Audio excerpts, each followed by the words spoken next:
Hi, and welcome to another episode of The Lamp in the Library. I'm Graham. And I'm Kim. And today we are going to be sharing some suggestions for quick reads. And those are books that you can finish in one day or maybe two when you have a weekend where you have some time to read, but you also want to feel that satisfaction of having completed a book. So this is a series we're probably going to return to in the future. But my first recommendation for a quick read is this book. It's called Hill by Giono. And it was written in the 1920s, but it was recently republished by New York Review of Books Classics, and they resuscitate books in translation that have kind of been lost to time to introduce them to a new audience. So Jean Giono, he was a quite well-known French author in his day, but I don't think he was ever really translated in English. So this is a quite recent translation done by David Abram. But this is a fantastic book, very slight, so you can read it in a couple of sittings or over the course of a weekend. But it's about a village in rural France in the Provence area that has this really intimate relationship with the nature surrounding the village.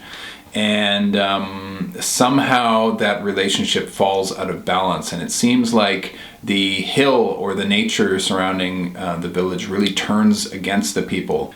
In terms of the spring that sustains the village stops working and there's a forest fire, and many people have rightly made the connection between this work and the current climate crisis. I'll read you a quote from the introduction. It's not from the book, but it really speaks to Jean Giono's philosophy of his art. All of man's mistakes arise because he imagines that he walks upon a lifeless thing, whereas his footsteps imprint themselves in a flesh full of vital power. So this book is very ecological, and it really resonates with today, so I highly recommend this book, Hill by Jean Giono.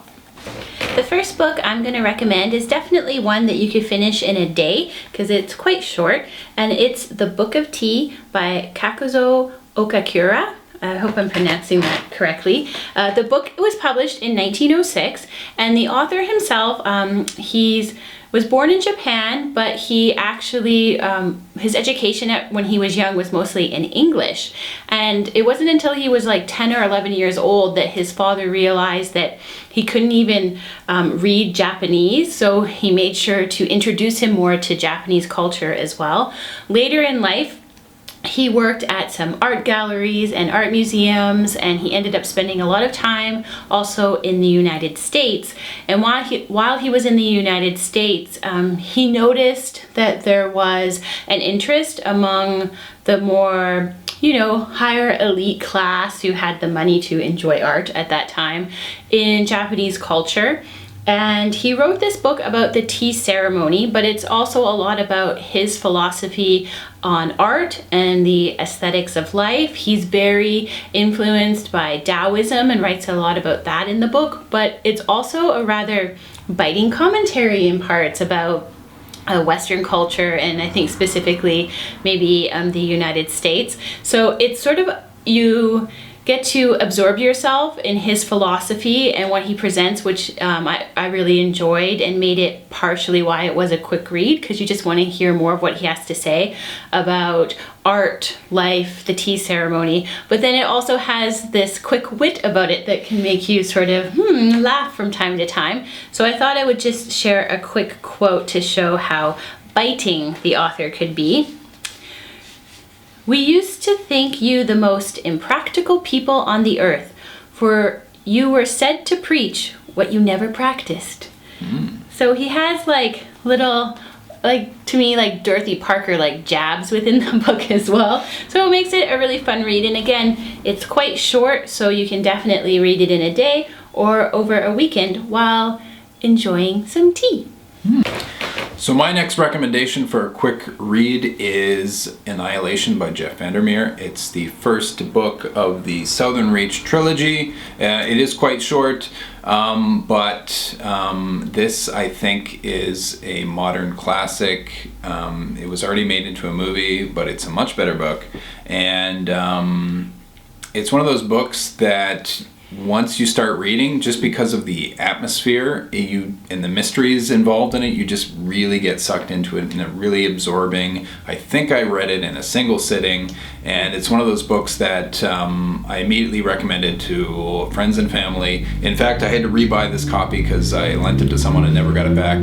So absolutely fantastic book. I don't really want to give away the plot because it's one of those books that, the less you know, the better, and it's just really, really absorbing stuff. So if you haven't already read it, Annihilation by Jeff Vandermeer is fantastic. It's also really good if you want a book that lets your imagination run wild and you can have fun dreams with. Absolutely. My next recommendation is a heartwarming tale if you maybe want something a little more on the light side and that makes you feel good. And I actually received this book as a gift from Graham for Christmas, and it's Arthur, the dog who crossed the jungle to find a home. And it's a nonfiction book written by Mikael Lindnord, and the author is a Swedish adventure racer, and I never even knew that adventure racing was a thing until I read this book. And what happens is a small team of you sign up for these adventure races, which are really extreme races. They last multiple days, and you're given a map at the last minute that you have to follow, and you go through really difficult terrain. It's like just super challenging on your body. And while he's in South America on one of the races with his team, they run into this dog, and he shares a meatball with the dog. Of course, he's from Sweden. Yeah, of course. And from there, the dog follows them. And at first they think the dog's just gonna, at some point go away, but it doesn't. It follows them on this really intense race, and there's injury and illness with team members, but the dog is always there. They name the dog Arthur, and then he decides when the race is over, there's no way that he and Arthur can be separated. So then part of the story is about how can he bring Arthur back to Sweden with him. And I'm pretty sure Graham gave me the book because he knew how much I loved dogs and happy dog stories, and that's one of the reasons why I found it a quick read, because I wanted to stay and learn more with the dog. But also it's just really interesting because I didn't know anything. As I said, I didn't even know adventure racing was a thing. Yeah, I mean, I don't know if you noticed from these videos, but we're more of the bookish type, so extreme sports isn't really our thing. So it's a world that we probably don't know much about. No, yeah, it's not in our orbit as much. I thought I'd just share a quick picture so you could see Arthur and the author together on the race. It looks a little bit longer, but it has a big typeface and there's pictures within it, and I think it's a really good weekend read, and especially when you're just like, whew, things are really pessimistic feeling right now. I want to read something where there's an optimistic, hopeful feeling. Arthur. So we're going to share a couple of books that we're currently reading. It just so happened that this weekend we were both reading short books. So here's my book that I'm currently reading. It's called Flyaway by Kathleen Jennings. And a very short book, but I am deeply, deeply into this book. It is set in outback Australia. It is a group of friends. There's a mystery that needs solving, and I assume will be solved by the end of the book. But the friends are telling each other these kind of spooky fairy tale type stories that shed light on the larger mystery. It's very gothy, it's very dark, but very, very absorbing. I think we'll do a deep dive into this particular book in a later episode. This book was just published recently, so it's a new book. I can't recommend it enough. I'm very, very much into this book. It's called Flyaway by Kathleen Jennings. I thought it has the cover art's really beautiful. Yeah, and an interesting thing about this book is that the author herself designed both the cover art and the art that's in this book. So anyway, highly recommended so far. Very enjoying it. So I just finished my weekend read, which was The Jokers by Albert Cossery. And the author himself was born in Egypt, but he lived most of his life in France and in Paris. And this book was published in, I believe, 1993 when he was much older. He's passed away since then.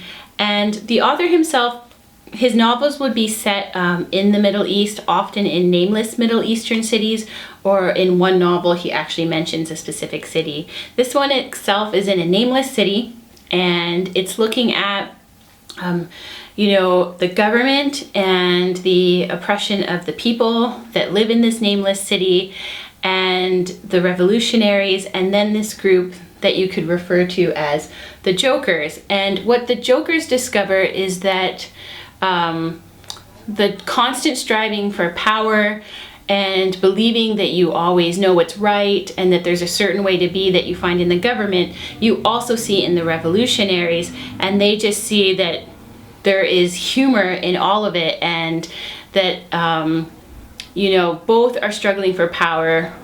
Both don't seem to embrace or see any joy or humor in life, and they decide to take a different route, which is very much using more pranks and humor in the way that they deal with the government, and specifically in this book, a governor.